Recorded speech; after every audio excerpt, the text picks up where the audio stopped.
கர்மவீரரை கவிதையாக பாட ஈஸ்வரன் யஸ்வந்த். 7ஆம் வகுப்பு மாணவர்கள்.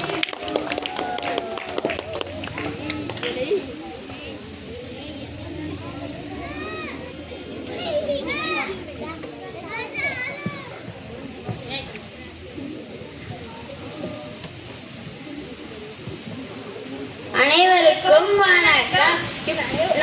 இப்பொழுது நாங்கள் எடுத்துக்கொண்ட தலைப்பு காமராஜர் பிறந்தநாள் வாழ்த்து கவிதை. கரும வீரரே காமராஜரே, கரும வீரரே காமராஜரே, உன் புகழ் பாட வேணும், நாளும் உன் புகழ் பாட வேணும்.